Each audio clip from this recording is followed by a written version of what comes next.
What if the person you trust most is secretly wishing you'd fail? Think about that for a second. The one you'd call at 3 a.m., the friend who knows your deepest secrets, or the family member you'd never doubt.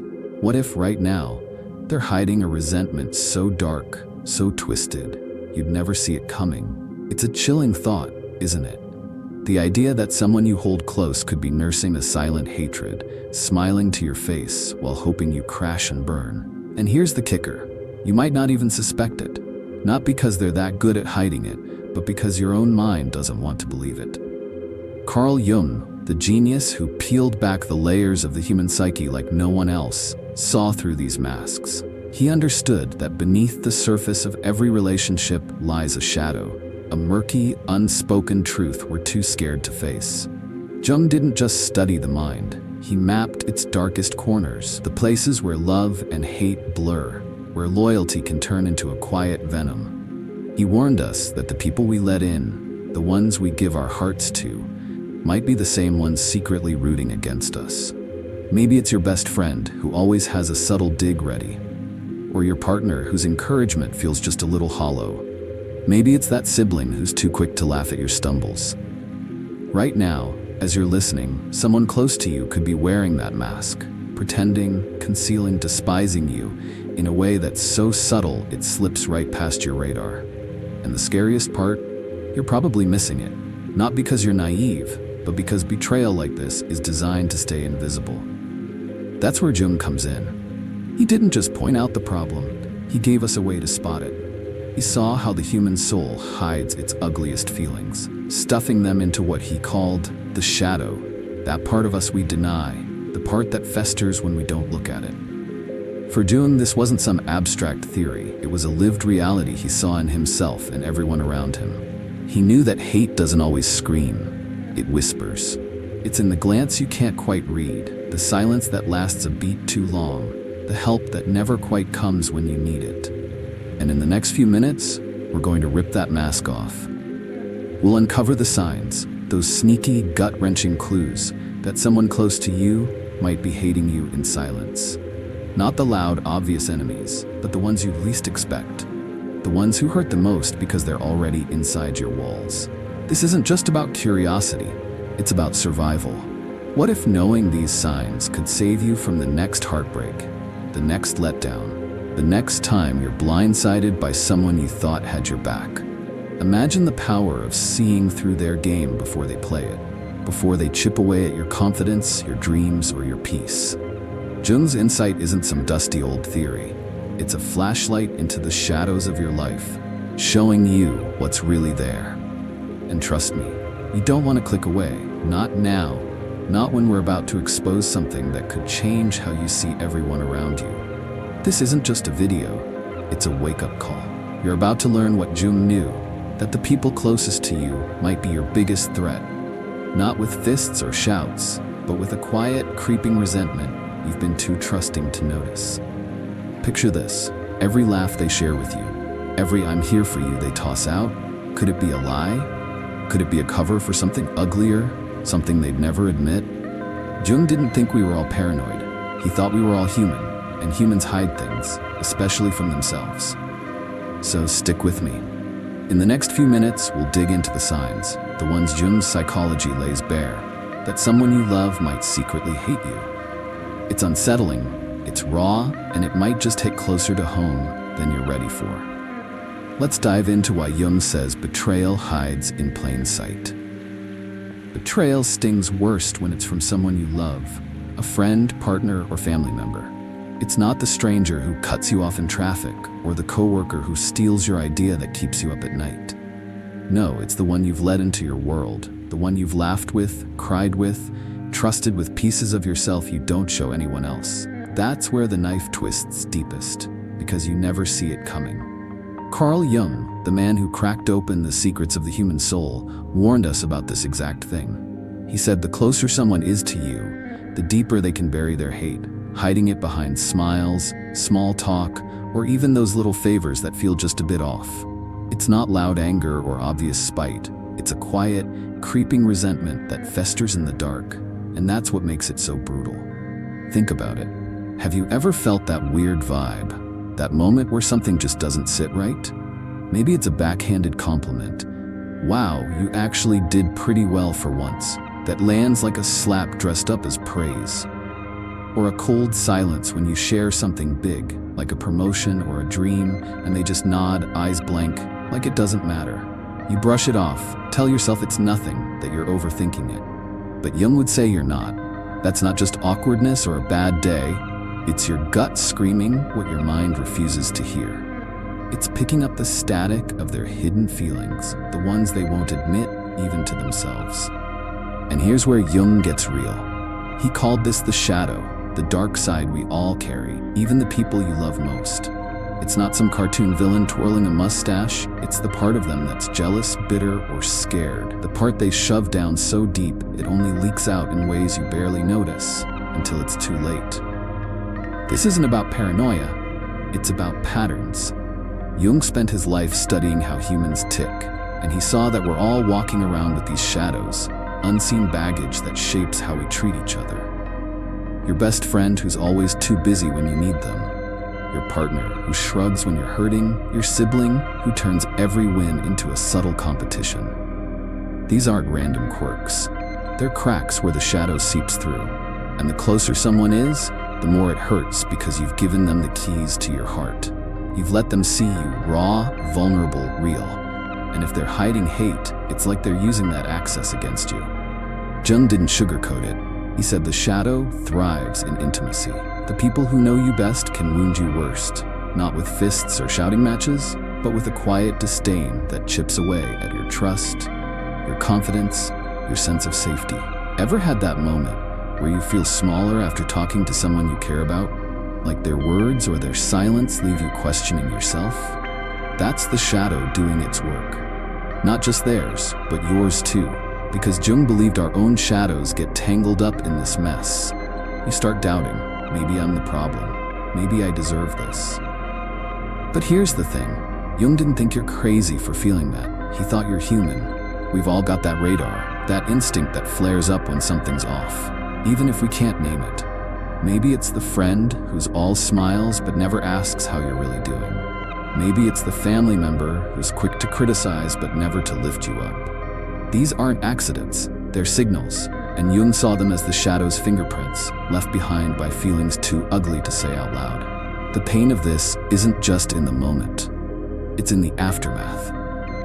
It's the slow unraveling of what you thought was solid, the way it makes you second-guess every hug, every I've got you, every promise.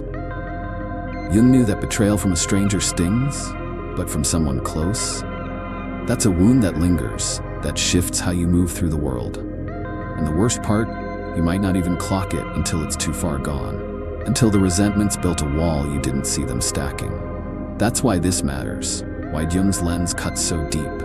It's not about pointing fingers, it's about peeling back the layers to see what's really there. So, what are the signs? Jung's got 5 chilling clues. Let's break them down. Jung's psychology reveals how hate festers in silence, bubbling up in ways you'd never suspect until you know what to look for. It's not the loud arguments or dramatic blowouts that signal someone close secretly despises you. It's the quiet, insidious stuff, the kind that slips under your skin and leaves you questioning. Jung spent his life decoding these shadows, the hidden parts of us that twist love into something darker. Here are 5 signs, straight from his lens, that someone you trust might be harboring a silent resentment, each one a little dagger wrapped in everyday moments. Let's unpack them. First, they undermine you subtly. Picture this. You're excited about a new project, a job, a hobby, something you're pouring your heart into, and they hit you with, "Oh, you're not cut out for that," or "Don't get your hopes up. It's a long shot." It sounds like concern, right? Like they're just looking out for you.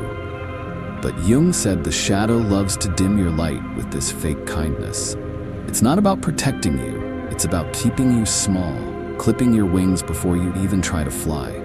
Maybe it's a friend who always tempers your enthusiasm with a realistic jab, or a partner who sighs when you talk about your dreams. That subtle sting? It's their shadow whispering they'd rather see you falter than soar. Jung saw this as resentment dressed up as care, a way to feel better about their own stuckness by dragging you down with them. Second, they avoid your wins. You land a promotion, throw a party, or finally hit a goal you've been chasing, and they're nowhere to be found. Maybe they skip your big day with a flimsy excuse, "Oh, I was busy," or they show up but downplay it with a shrug. "Yeah, it's cool, I guess."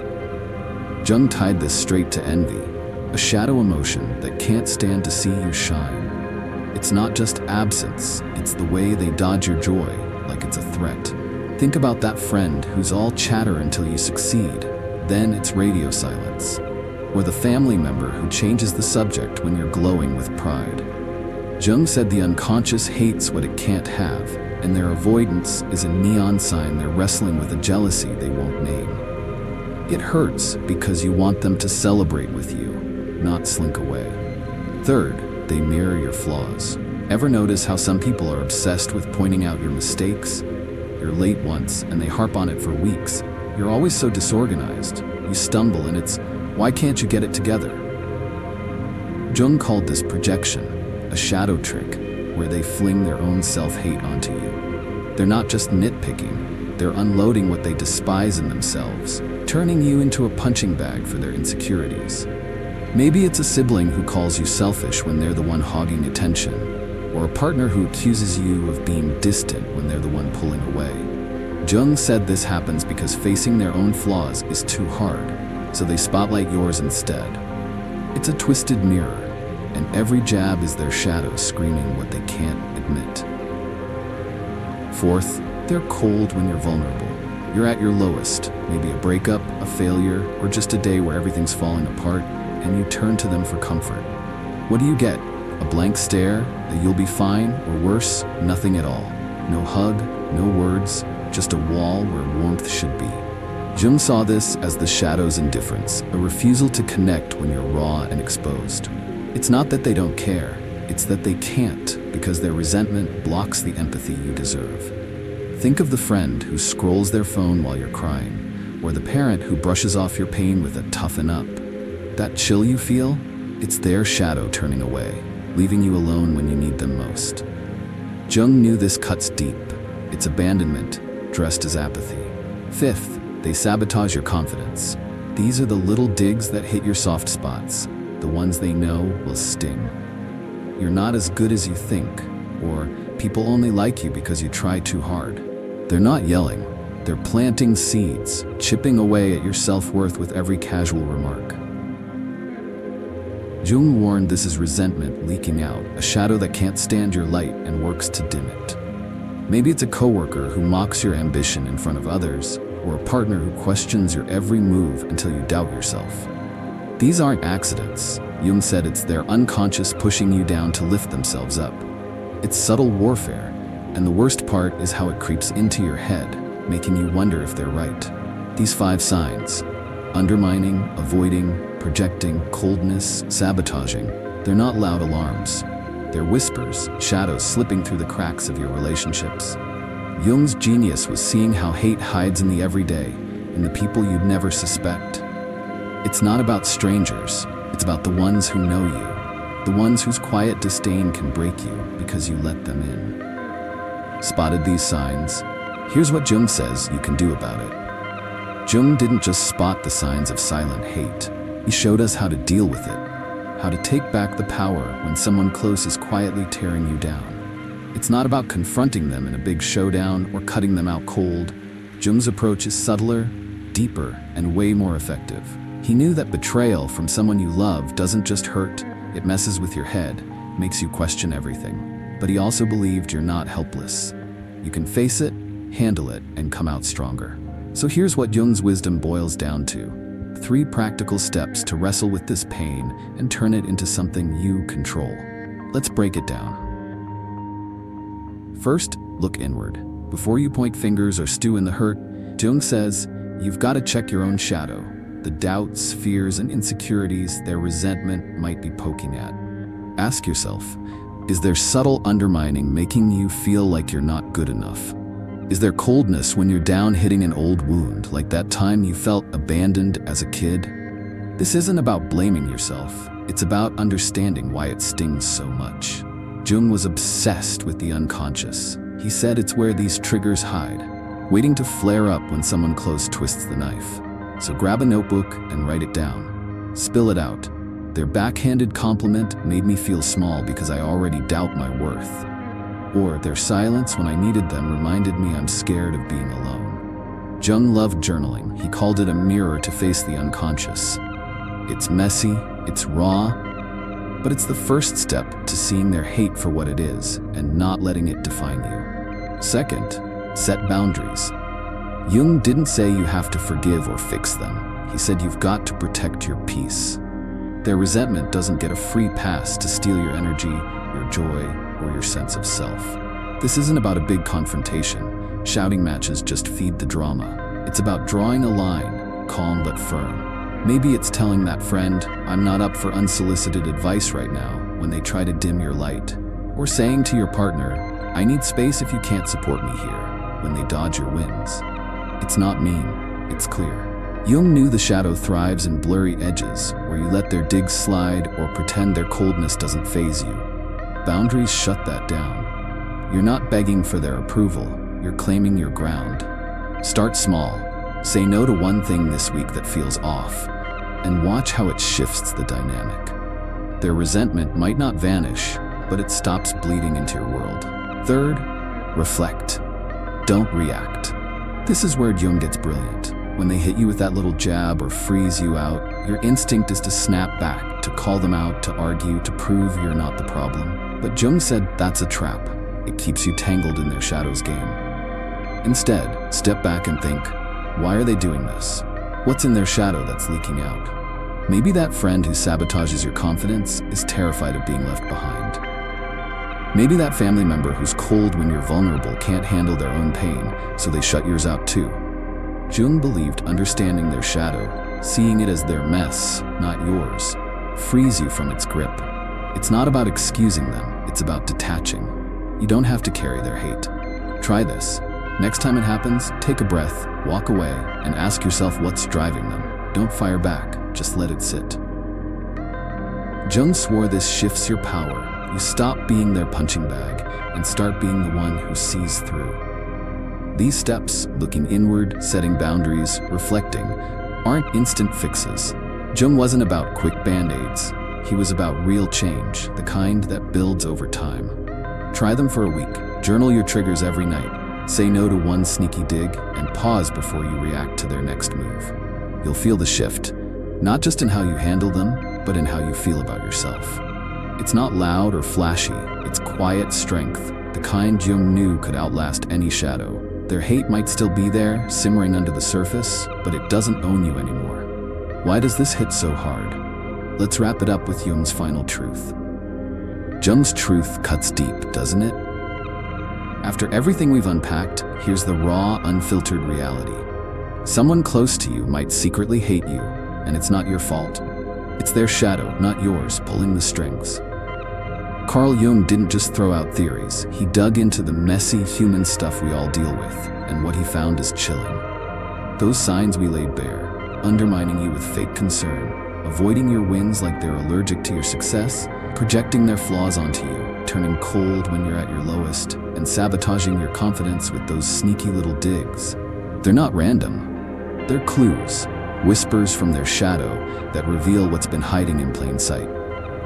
And now you see it. You've got the tools to spot it, to peel back the mask they've been wearing, maybe for years without you even clocking it. That's power, Jung's gift to you, wrapped in a truth that hits like a freight train. Think about what this means. You've been walking around, trusting, loving, giving pieces of yourself to people who might be quietly wishing you'd stumble. It's not a fun thought. It's heavy, it's unsettling, it's the kind of thing that makes you replay conversations in your head, wondering what you missed. But here's the flip side. You're not in the dark anymore. You're not the one fumbling through this blind. Those moments, the backhanded, oh, you'll figure it out, when you're chasing a dream, the silence when you're spilling your heart out, the way they twist your slip-ups into something bigger. They don't just slide past you now. You know how to spot them, and better yet, you know how to fight back. Jung didn't leave us hanging. He handed us a way to take control, to shield ourselves from that quiet hate and turn it into something we can handle.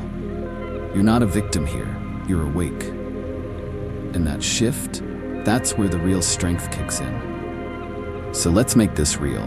Who's giving you these vibes? Who's the one in your life flashing these signs? Is it that friend who's always got a helpful critique ready to knock you down a peg? The partner who's all smiles until you shine too bright? The family member who's quick to judge but never to lift you up? I want to hear it. Drop it in the comments below. Tell me who's got that shadow leaking out, who's been hitting you with these clues we've uncovered. I'm reading every single one, every story, every suspicion, because this isn't just about Jung's ideas. It's about you, your life, your reality. Let's unpack it together. And while you're at it, if Jung's truth just flipped a switch in your head, if it's got you looking at your relationship sideways, smash that like button. Let me know this hit you hard, because it should. It's not every day someone hands you a map to the shadows around you. And here's the thing. This isn't the end of the road. We're not stopping here, not when there's so much more to dig into. Jung's world is packed with secrets like this.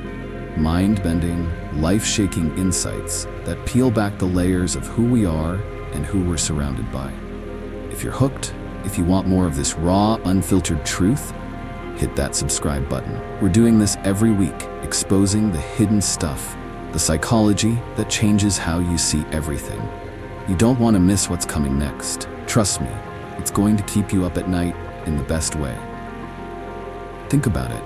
You've just scratched the surface of what's lurking in the people you love. You've got the signs now, the tools to spot the hate they're hiding, but there's more to this puzzle. More ways it shapes you. More ways you can turn it around. Why does this hit so hard? Let's wrap it up with Jung's final truth.